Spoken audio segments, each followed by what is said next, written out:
Hey, I'm Alex Radcliffe from Board Game Co. and today we're doing a bit of a chit-chat episode. It's been a while since I did one of these. In fact, I still have like a few of these that I filmed that haven't gone up yet because I keep deprioritizing them for more time-sensitive stuff that's relevant, like, you know, a Gen Con list or a review of a hot game, which is actually probably entirely too relevant to the topic of this video, which is, why do you think most board game content creators flame out within a year or two? This is a conversation that took place in the Facebook group Board Game Reviewers and Media. This is not like a publicly open group to everyone, at least I don't think it is, but it is a group for board game reviewers, media, you know, companies working with media. It is a very large group with a lot of people in it. I think 7,500 members, if I'm not mistaken. There are more YouTube channels than you thought, but also, like I said, peripheral people and activities and all these other things. And this was a conversation started by Forrest Bauer. And for the record, as I go through this video, I will be reading a lot of things from people, but I'm only going to say Forrest's name specifically. He started the conversation. Also, he has a fantastic channel, Bauer's Game Corner. Highly recommend checking it out. He's been reviewing things for a very, very long time and has a very different spin than possibly many of the content creators you watch. But that's Forrest Bauer, and he started a conversation that has a whole lot of comments, and as soon as I saw it, I was like, this makes for a good conversational video. Why do you think most board game content creators flame out within a year or two? I have so many thoughts. So many thoughts. But let's go ahead and go through things, because honestly, most of the thoughts were covered by a lot of people in this thread. Before I go into individual comments, I'll give some general backdrop. Well, let's start with the point of this video. The point of this video, for me, is I like talking about things that I like talking about. That's the point. It's called chit chat. I don't need an excuse. We have a conversation. We talk about things. But part of the point, I think, is a degree of understanding around what it is to be a board game content creator, because it's not all, you know, sunshine and glory and free board games. There are free board games, make no mistake, but free is a relative term. So you know the concept of, you've ever heard the concept, the term, it's no such thing as free shipping, that cost is just built in somewhere else. There's no such thing as free board games either, that cost is just built in somewhere else. You can spend a lot of time, effort, and energy to get to that point of free board games. Board game content creation is fascinating, and I love it. I love it, I adore it, I'm grateful for it. I'm also in the unique situation of having had a channel that, thanks to all of you, did take off. It's still hard. There's still a lot of work behind it. And it's still... I'm here because I love it. I'm here and I'm still here for a combination of reasons. I love what I do. I love the hobby space. I love talking about things that I love. And this is not to be understated, and the growth, attention, subscribers, views, comments, Patreon, all those things that you have given have helped keep it there. Because the harsh reality is that what we all do, every board game content creator, what we all do is hard, and often the amount of work, effort, and reward that you have for that isn't there. And passion only lasts so long. Passion, along with other things, can last forever. Passion on its own lasts up until it's a rainy day. It lasts up until that time we have to pick between your job and your next video. Passion doesn't last forever when the work is constant and the reward is minimal. Is there a takeaway for you as the viewer of this video? Not necessarily. Perhaps the one takeaway I'll say is, and I've said this before in past videos, it might have been a while, is if you have a smaller content creator, before we go into the actual conversation in the comments, but if you have a smaller content creator who you follow and you appreciate their content, if they have a Patreon, maybe it's worth donating to it. Or I'd say more specifically, it's worth donating to it if you don't want to see them going away, because the reality is that if you don't give people the incentive to stick around, they will go away. I have a Patreon as well, and I very much appreciate anyone who decides to give to that Patreon. But I'm not going anywhere. I'm too invested, I'm too committed, and I've hit that critical mass, so to speak, that I can, even though it's hard, even though it's hard, I'm not going anywhere. But let's go ahead and dive into it. That's way too long a backdrop. Let's go ahead and dive into it. First off, it's a lot of work for almost nothing in return. Small industry, extremely low margins. Yes, a million times yes. A lot of reviewers get stuck on that Kickstarter preview hamster wheel. You stop making vids because it was fun to share, now you do it out of obligation. When the fun goes, it's not as rewarding. This is very true, and this kind of thing will come up again and again. As soon as you turn it into an obligation, then inherently you're chasing the things that make that work. You're chasing the numbers. You're chasing that newest game. You come back from Gen Con with a whole bunch of new games, then they're all things you have to cover because people want to talk about the newest things. People don't care about, let's pick an old game, people don't care about talking about Cubitos anymore. They will care about Cubitos when the new expansion comes out and people are talking about that. People only care, or largely care, about the newest stuff. Whether it's the Kickstarter preview content creator loop, whether it's, you know, the hottest, newest games, whether it's just chasing new, because you can't keep putting out a million single gameplay videos of Marvel Zombies, Undead or Alive, whatever it is. You can't keep doing that. And so you get stuck in a loop. And the hard part is you tend to get stuck in that loop. For most people, you get stuck in that loop without the positive feedback of enough. There's positive feedback. You get a few extra views, you get that extra Patreon, but the trade-off of trading in your hobby and your passion for something that doesn't give you enough back does mean that eventually it will go away. For myself, on a personal note, I will say that grind, that burn is always present. The knowledge of how you approach it is present. I am grateful and lucky in the sense that I play a lot of games. I'm currently on track to play over 2,000 games in 2023. And yes, a lot of those games are the new hot stuff. The Kickstarter previews, the newest reviews, a lot of those things are the new things because they have to be. But I'd say somewhere in the range of 50% of my plays are older things, things I love. I managed to reserve a good chunk of my passion for the games I adore and the games I want to be there for, and the other 50% can go to games that I still do want to be there for, but it's both me wanting to be there and a chase at the same time. There is a degree of obligation present. I've also found that on my end, it helps that if you kind of proxy in parts of your enjoyment for others. I do have that sense of pressure around the games that I cover, around the nature of turning this into a hamster wheel grind of putting out the next video. I do have that sense of pressure. Now again, I love what I do and I love covering and talking about board games, so it's a pressure, but it's a good pressure. But the flip side as well is I also get to replace that with being able to go to a convention and sit down and talk to companies whose games I've been playing for years, and that's so much fun. And so I replace one small step down with other steps ups that make it all worth it.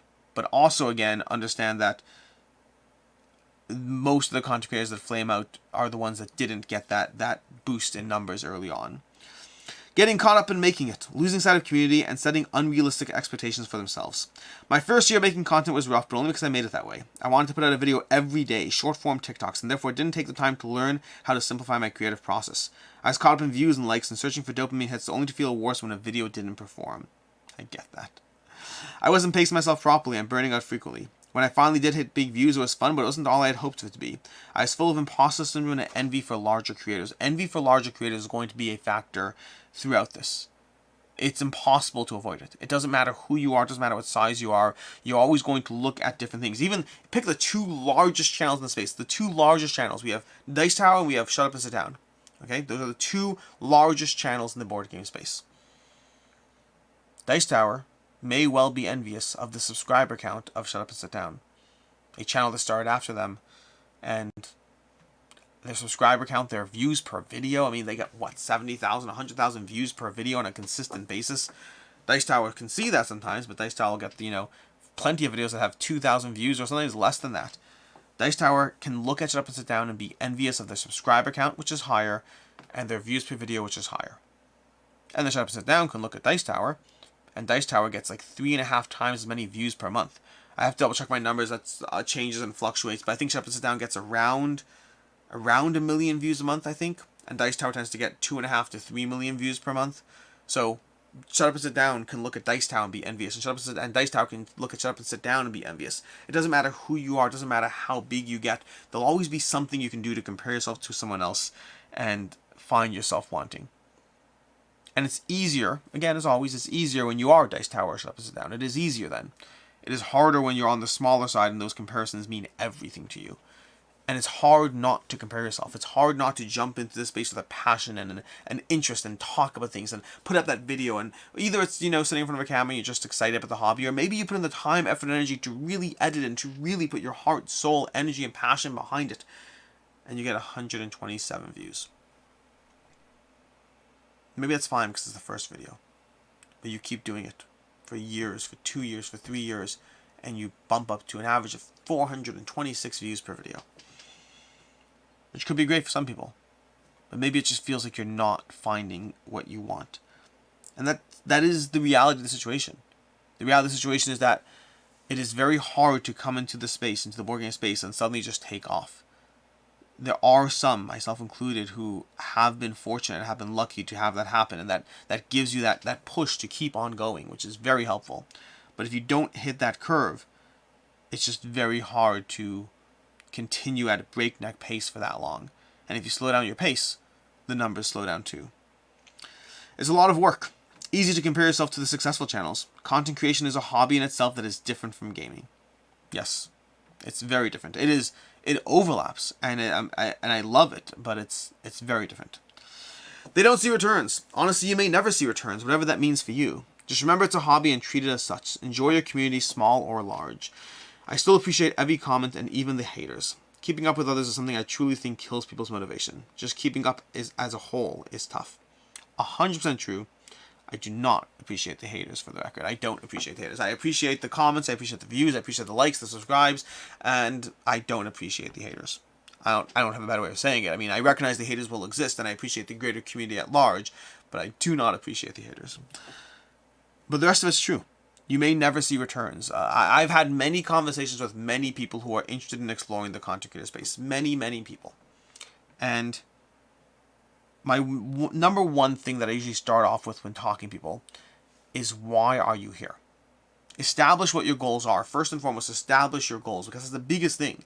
If your goal is to make money, you're in the wrong place. If your goal is to simply, put out videos and get, a few hundred views, and that just kind of have some degree of recognition, that might be achievable.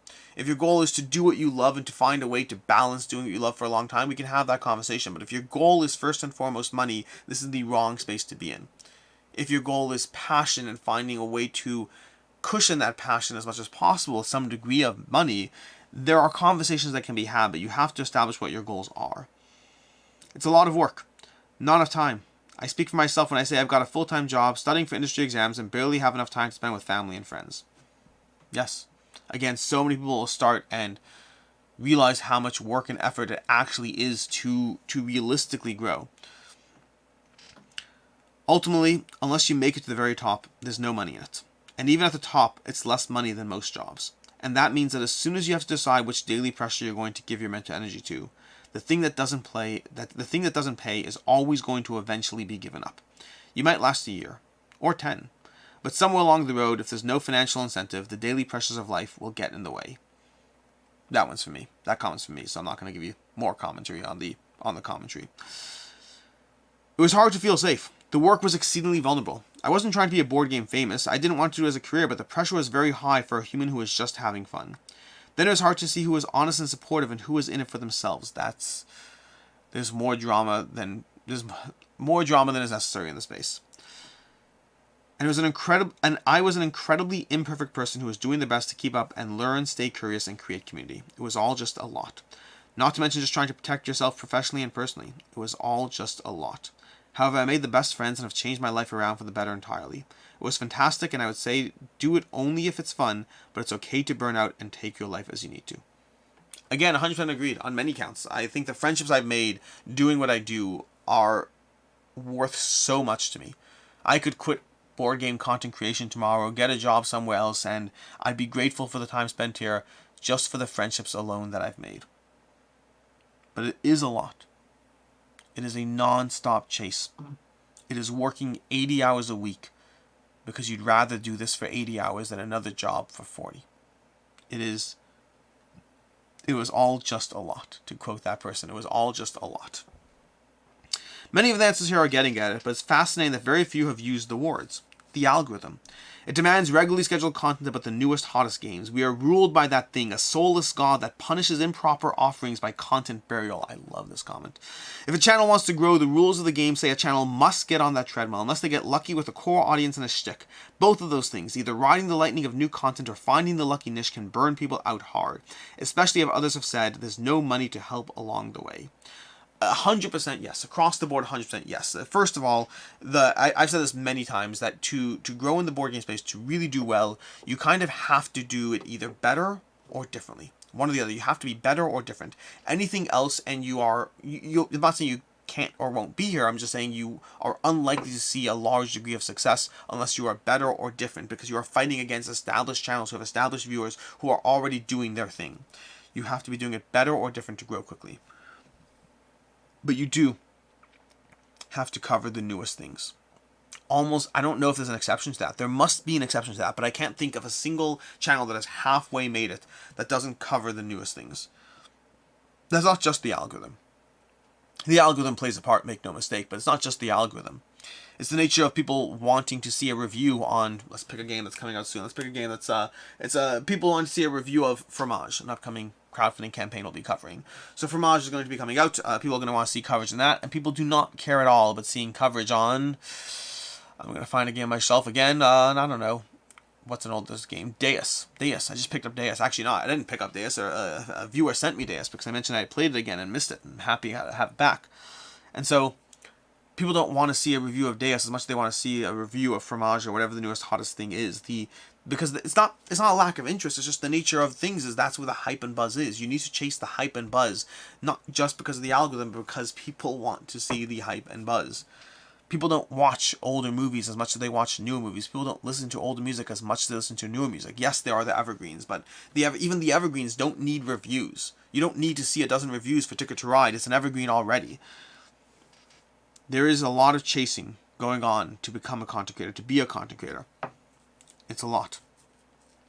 For me personally, it was because I saw the ceiling and I didn't like it. Now, I'm not trying to own $1 million mansion and have a personal butler, but I didn't like seeing that even if I rose to the very top of board game content, I would end up with a $100K a year job that would involve tons of hours of work every single week. Not only playing, making content, organizing events, but the worst was editing and dealing with Adobe crashes with no end in sight for retirement or big ways to delegate work. Unlike other genres of YouTube where it's totally realistic to make hundreds of thousands per year, which would allow me to hire out and delegate the work that I hate to other employees, all the while everyone is being paid nice wages, we can also create retirement plans, benefits, etc. Because I couldn't see that future making board game content unless it was specifically going to be the individual that would bring it to new heights. Well, that was the moment I lost interest in making content, if I'm being honest. I get that. The practical reality is the most popular, the most successful board game content creator channels are not raking it in. They are doing tolerably well for themselves. The vast majority of the ones that made it, not the ones that aren't making it, the top of the top 10 channels that are making money in the board game space are not making the kind of money you might think that there could be to make. I can't speak for everyone, and I won't speak for everyone. I'll speak for my own numbers, and I've said this before, but if you add up everything I have, if you add up, well, it's actually a little more complicated because of preview content. So let's kind of cover everything right now. So right now, Board Game Co. Again, the usual little transparency I'll throw out there whenever these things come up. Board Game Co. right now, I probably make around, I have to check the numbers, I make around $60,000 a year from Board Game Co. Less expenses, before I cover, board games and conventions and all those things. So Board Game Co. probably, I have to do the math exactly, and then it's probably netting me somewhere around $40K a year, somewhere in that range. Now, I'm able to survive in that because I have a job and I have side income and I have GameFound I have that as well. And so when it all bundles together, I'm able to do that. But, I mean, to be frank, my last job before I left to do board games full time, my last job I was making I was making six figures a year, a decent amount, and I took a massive pay cut. If you combine all my various everythings, my side income, my GameFound, my Board Game Co., if you combine all of that, I'm making less than that. I took a pay cut to be here because I love being here, but I took a massive pay cut to be here.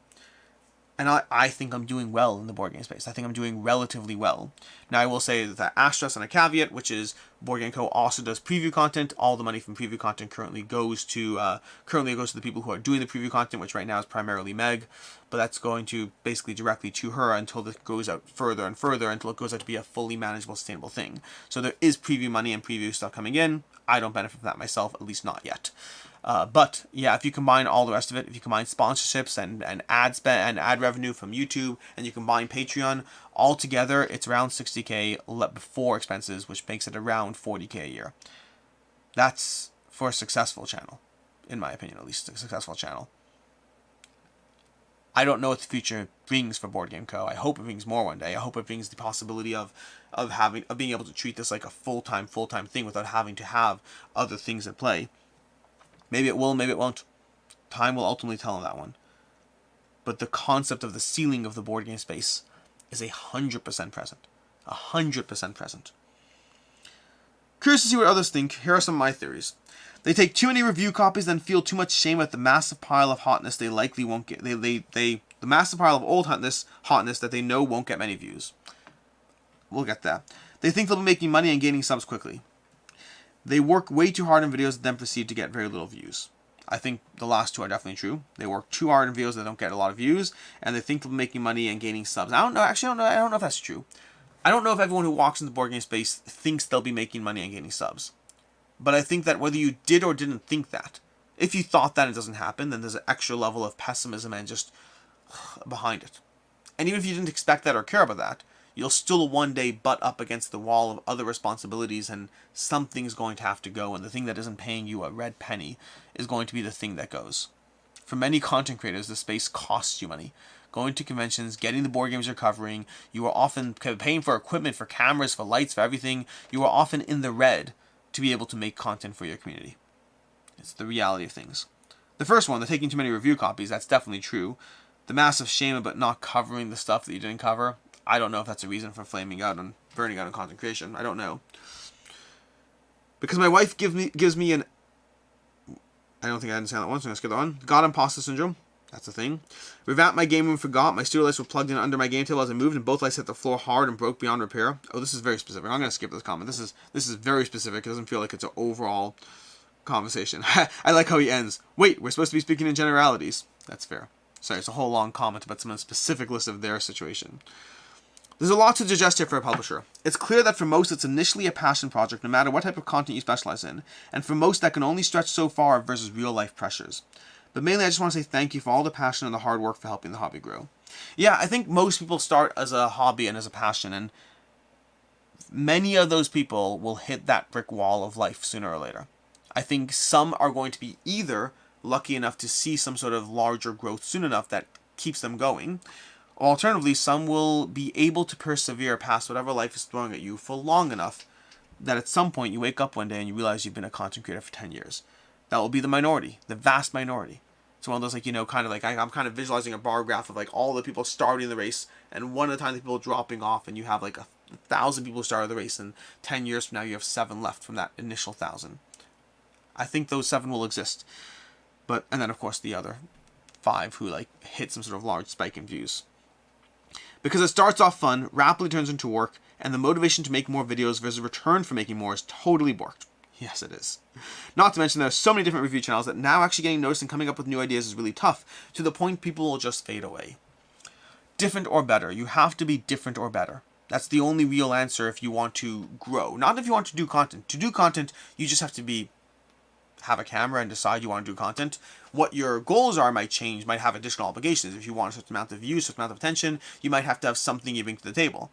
But there's a difference between deciding that you just want to do things, having some degree of recognition, and making it. To make it, you have to do different or better. And as it's already been pointed out, even making it, you can often make more at most other jobs.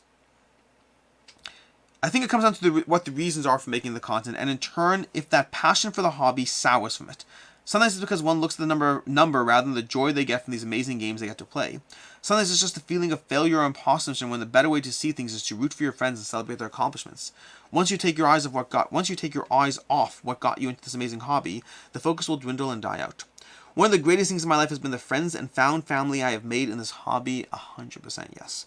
I am not going to be the next big thing, but I know that I get excited when my family gets to move and grow in this great environment. We can help steer the culture into an amazing thing if we let it. The games brought the people I care about to the table, and it wasn't just for the games. It was for good conversation, a learning of mutual respect, and a familial love for one another. Going to a convention is like going to a family reunion and seeing the family I've been missing. It also reminds me why I got into the hobby and encouraged me to keep doing it without the anxiety or stress of performing. My advice to those who struggle or don't feel good enough: take the time to celebrate the games that brought you joy. Make that the focus and keep moving forward. You won't be the best, and there will be somebody who does something better than you. But if you are unique in your own way, let that shine through and enjoy the chances given. This is a healthy individual who has found the focus and the why is a big thing. I've said this for a long time. I've said this on the channel, and I've said this personally to my friends. I took a pay cut to be here, and I took a pay cut to be here because I love this and because I'm here for the fun of it. That's what I'm here for. I'm here because this brings me joy. And that thing has been relevant. And it's been relevant sometimes. And sometimes it results in an impasse because sometimes there are conversations about ethics in the board game space. Good conversations to have. Conversations I've been a part of. And I think those are good conversations to have. But a good common example is something that I've had to struggle with is the nature of content creator trips. Going on a trip as a content creator to a publisher who's paying the bills for you to go on a trip, and you have a good time and you spend time with your friends and your expenses are being paid for that. And you're covering their game. And I acknowledge, 1,000,000% over, I acknowledge that it puts an ethical dilemma in play of covering a game while having your expenses covered. And to a certain extent, if the goal is purely 100% the ethics of your channel, you should turn that down.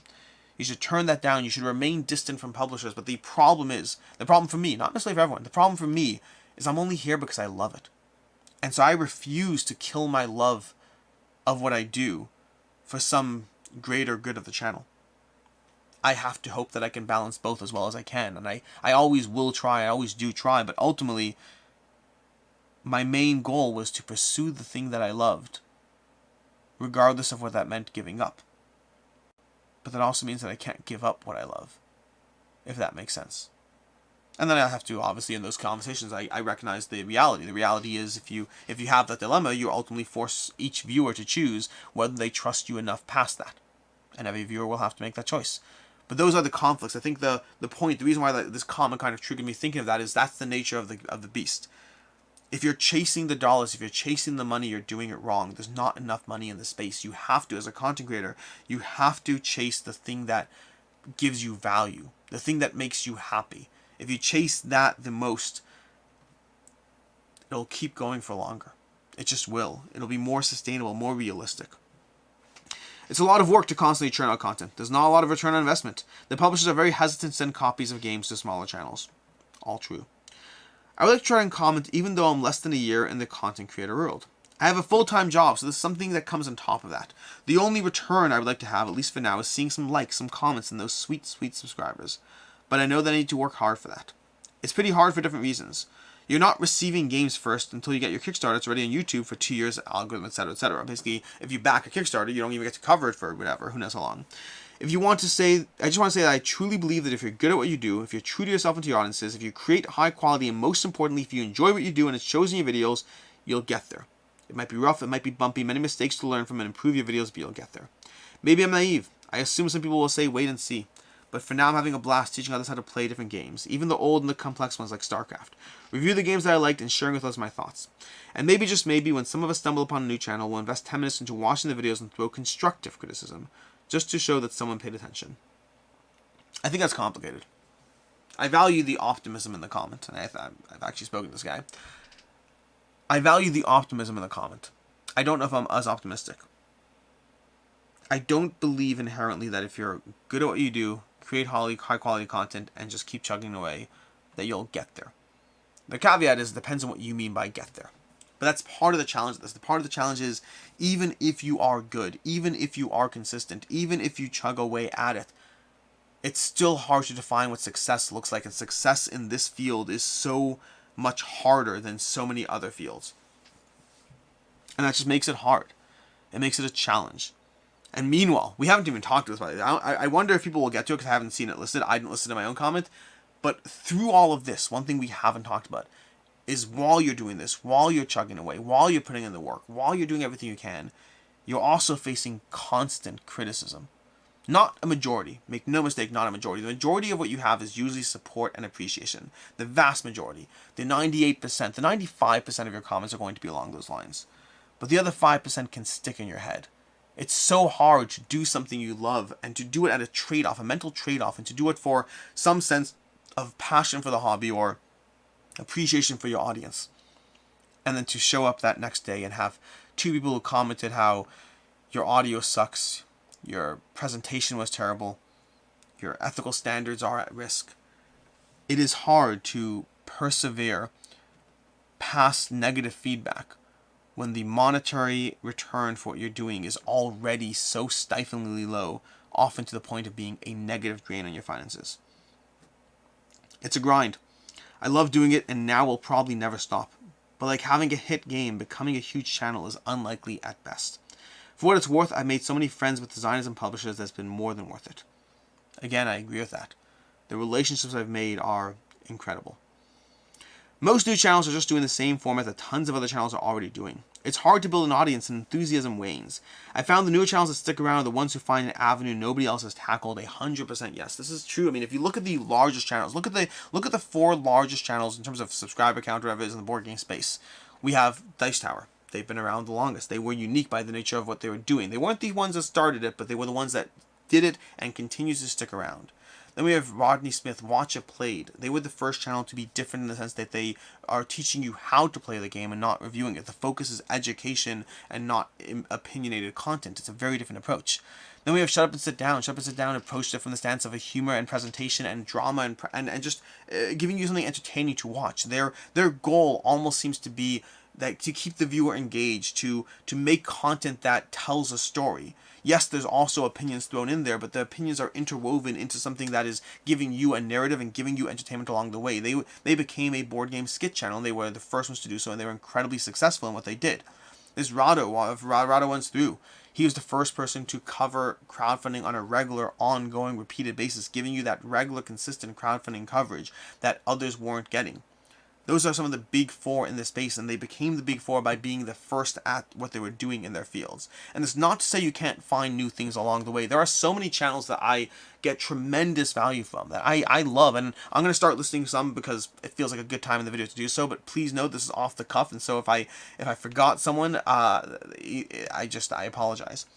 There's Foster the Meeple. If you want to see a couple just bicker back and forth, giving you a degree of entertainment and education and opinions around their content, they're entertaining, they're witty, they're whimsical. They pack it all together into these videos that are just so much fun to watch. You feel like you're friends with them just because it feels like you're there. It feels like you're there as they sit there and just appeal to you in a sense of feeling like you're together, you're in this together. Speaking of which, Max from Table Knots, the same kind of vibe, same kind of approach, that idea of just feeling like it's just your buddies talking about board games and keeping you in that. There's my gosh, Board Game Garden. It's late at night and I'm slurring my words. Board Game Garden, Jenna Rose. If you want something that makes you feel all homey and just welcome and just laid back, and it just feels so chill. This is a vibe that was very present Thinker Themer when they had there, and they've slowly done a little less of this content where they had Back Chat and Mondays with Thinker Themer, when they had all that. They had that same vibe, that same cozy vibe. Cozy is the word I would use for both Thinker Themer and for Board Game Garden. It's just a coziness to their content that just makes it so different than what you would otherwise see. Those other channels that have been out there, it's different content out there. It's a very different spin to it. There's so many channels that do different forms of crowdfunding. We have Chris George, Room and Board, who covers crowdfunding from a very counter FOMO approach. Almost all of his content is very counter FOMO. It's very much telling you of all the reasons, hey, it's just low key. It's very, whenever something happens, it's very tongue in cheek, almost making fun of crowdfunding while being educational about it at the same time. There are more channels. There are a lot more channels. There are a bunch of channels. Both Grant Game Rex and QVO Games are both channels that have said, hey, no one talks about retail anymore. Let's put out regular dedicated content around retail, around what games are coming to retail, because that's something that's not otherwise being done, and so that's something we want to see in the space. There are a lot of others. It's late. I didn't plan for this part, so I didn't go through my subscriber list and all the various channels I watch, but there are a lot of channels doing things that are different and doing things that are better. Speaking of which, Jeffrey Kornberg, The Dragon's Tomb, he's found a way to, his content is all incredibly entertaining. It's all skit comedy. It's all tongue-in-cheek. Commitment to the bit to no end. I love watching his comments. His comments are my favorite because people question the videos and he'll just engage completely straight-faced the entire time. Just pure 100% commitment to the entertainment of the board game space. There are channels who find an avenue that are different, that are special, that are unique. And there are many others I have not mentioned today. Many others that I get value from, that I watch on a regular basis that I have not mentioned today. It's still hard, though, because there's hundreds. Again, this group has 7,500 members. There's YouTube, there's Instagram, there's TikTok. There's so many different platforms and venues and media, and they all do things differently. And there are always ones that have stood out and managed to make it. And sometimes it's fair, sometimes it's not fair. Sometimes the people who put in the work, put in the effort, put in the energy. Other times you have people who put in the work, effort, and energy and don't seem to make it. It's a lot. I think most work full time. It can be difficult to post daily and then play games so you can eventually review them. On top of that, you have editing, and if you do it with someone else, you'll be scheduling with that person, which can also make it difficult. Sometimes you get a lot of views for a good amount of likes, but a lot of times the algorithm isn't maximizing you. At times it can seem discouraging, but remembering it's an outlet for me to enjoy posting and coming with new content can be reassuring. I think when you have built relationships with people in the industry and other creators in the community helps through those tougher periods a lot. That's very true. Having friends to talk to helps a lot. It's one thing to wait to play a game you back to want to play, but getting a message or comment from someone reassuring your content is worth the time. I try to comment and most posts on Instagram. I like to help boost others. I think we all should be trying to keep each other afloat. That's a big deal, by the way. It's a big deal when times are hard and when you're wondering whether it's all worth it. Comments do matter. Comments from people talking about how they appreciate your content. They do matter. They make a difference. If you're not going to be a Patreon of somebody, if you're watching this video and you already are a Patreon of whoever and you don't want to add because you can't add everyone, you just can't. Alternatively, if Patreon isn't your thing, you understand and appreciate why it's there, but you're not going to do it. Comments do help. Subscribers do help. Likes do help. Positive feedback does help. If you are getting value from someone's content, that motivation is a big deal. Especially if your numbers are low, especially if your numbers are not what they want them to be. But having someone talk to you and tell you, I mean, some of the nicest comments I got when I first started, like some of the comments that they stick with me to this day. I remember getting an email, like for my first year of content creation, I got an email from someone who said they had a loved one in the hospital sick for a very long time, and they were in the hospital every single day for months. And every day at 10 a.m. Eastern Standard Time, they looked forward to my video as a distraction to all the things they were going for while they're in the hospital. That stuff sticks with you. That stuff sticks with you. The idea that you made a difference to somebody, it's not purely about money. The reason not to burn out is because you have to have the counterweight to the responsibilities of life. That counterweight could be financial incentive, but it could just be knowing that there are enough people out there who are getting value from what you do, who are appreciating what you do. That sense that if you did stop doing it, you would be missed. That sense of feeling valued. It matters. It matters a lot. I suspect it's because the enthusiasm, hope of building a community is strong to begin with, but 24 months later, when you've pumped out one piece of video a week and you only get one comment or 5 to 6 likes, you realize you're only doing it for you and a few bots. Unrealistic expectations, both of themselves and of the community. For me, I've been fine plugging away as long as I'm seeing some growth and improvement, but it gets really crazy hard when growth completely stops. I actually am smaller this week than last week and my sub rate is down 75%. I don't mind slow and steady growth as long as there's some evidence of growth. But for all the hours, if no one's interested, it starts to feel like what's the point? In general, people in the industry, online in any case, can be so hostile to creators. That doesn't help. Got touched upon. The hostility that can be out there. Lack of growth is an interesting one. It happens all the time. I mean, it doesn't matter who you are. It doesn't matter what you're doing. It's like my channel as well. There's always different numbers. There's subscribers, which always tends to trend up slowly over time. And then there's views and engagement. Views and engagement tend to flatline a bit, even when a channel sees their initial growth. My average monthly views have been fairly consistent for the past 2 years now, which is sad. It's hard. It's hard to see those numbers go up. And again, I say this recognizing how fortunate I am in the scheme of board game content creators. But it's hard to see those numbers go up and then suddenly they flatline and then they just kind of just wiggle around consistently for the next 2 years without ever really going up. And you start to wonder, like, what happened? Are people just tuning out more than they're tuning in? And honestly, to a certain extent, the answer is yes. I'm guilty of this myself. I'm guilty of finding a new content creator who I love their content and I watch I mentioned Foster the Meeple over here. When Foster the Meeple, when I first found them, I watched every single video for like 2 months straight. And then I shifted to watching one video every week or so. If that, maybe every 2 weeks, I don't know. I still like their content, but the newness, the freshness wore off. And now I'm just like, I'm here for it. I still value their stuff, but I can't watch everything. I think it happens with everyone. And so if you do see a large burst, you're going to have to struggle to just even stay relevant. People do have, even the same way we like new board games, we like new content creators. And so there is a degree of things pacing off. Whatever size you are, things do pace off. I think I'm going to see how many comments we have left. We have a few more here. Nothing crazy to go over. Technology breakdown, not working properly, is my constant frustration. I've endured through it for years, but man, if I could just talk games or just come up with ideas, I'd make it a lifetime. Yeah, and I'm skipping some at this point because a lot of them are slowly repetitive. Earlier content creators had a lot of time to gain experience and name. Now to be successful, you either need a lot more resources or great ideas. Most of the time, you need both. After you realize that it's really just a saturated arena, you either keep at it because you enjoy it or just let others do their thing and move on. No money. At first, it's cool to make a video and it's a hobby. Once it's a job, it's much harder to make ends meet. As already stated, there are many reasons for flaming out, but this happens for all content creators, not just those in the board game space. We've had a podcast for 10 years, and what keeps me going is I enjoy the creative aspect of it, and I get to work with great people. The minute I no longer have or want to focus my creativity in another direction, then we'll pull the plug. It's not easy and a lot of work. Also, I'm sure personal responsibilities factor into it. Lots of competition, hard to really stand out. A lot of the good reviewers or rules explainers are established and have professional level editing, like Rodney on Watch It Played. Others are really funny, and it's hard to keep up. It's hard to keep going with assuming a full-time job, social life, possibly kids, especially if it's not paying off. Something that people often forget is Rodney, Watch It Played, did it for 10 years before he made it a full-time job. It's easy to see the people who have built those bridges, who have tread those paths, and to look at their success and realize that you don't have that right now. And it's easy to walk into the space and be frustrated by that with the 2 years later.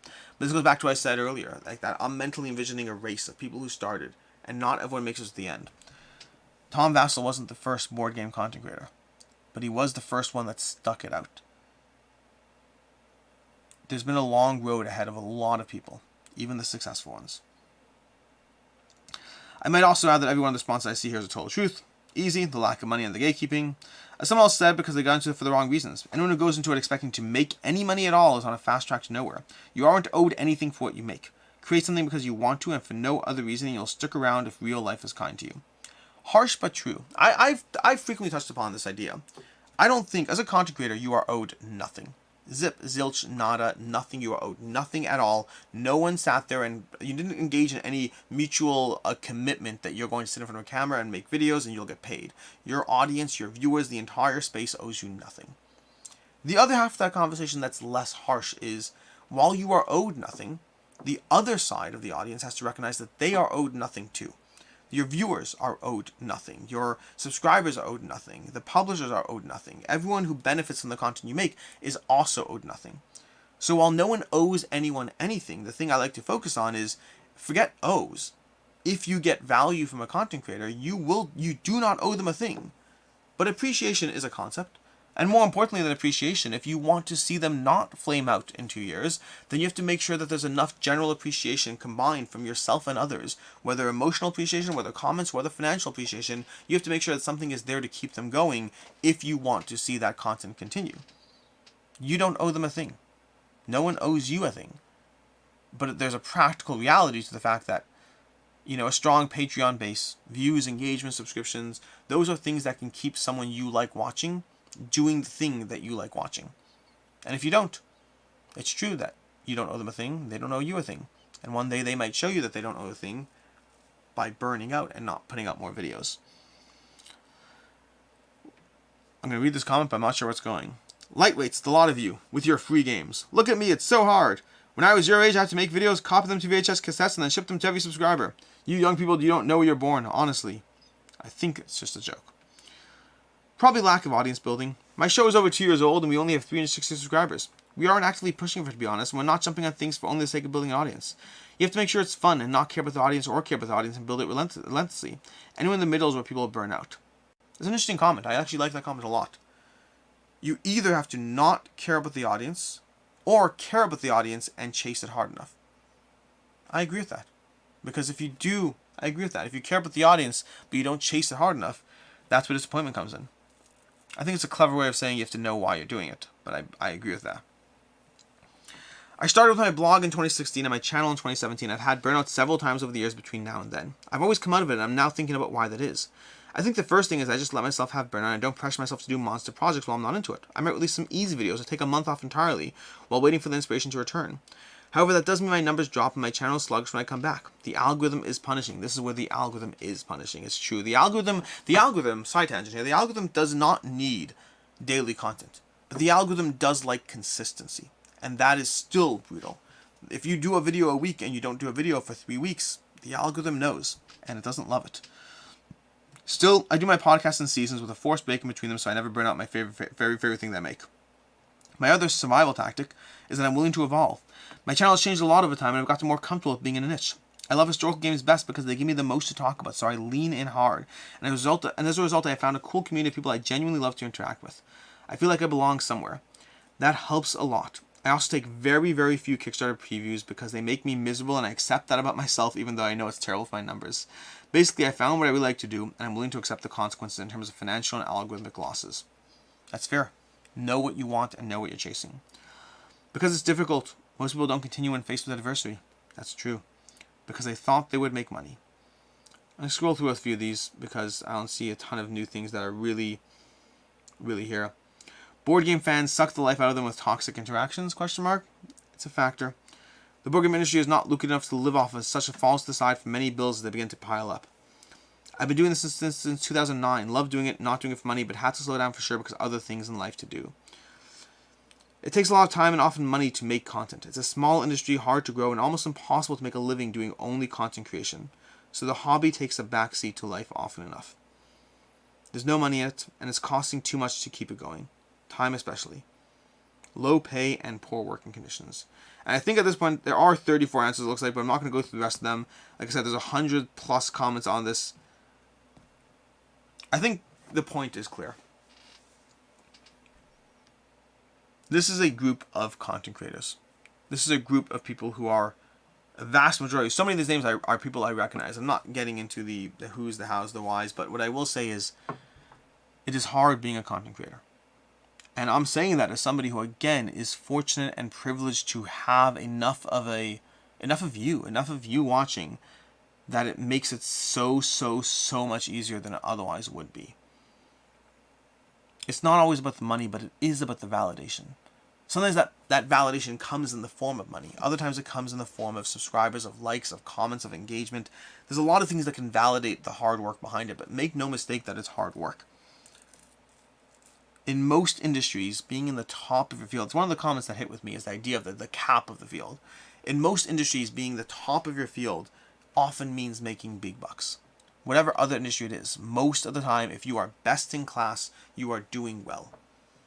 In board game content creation, the best of the best are just not struggling. It's a big deal. It's a big recognition.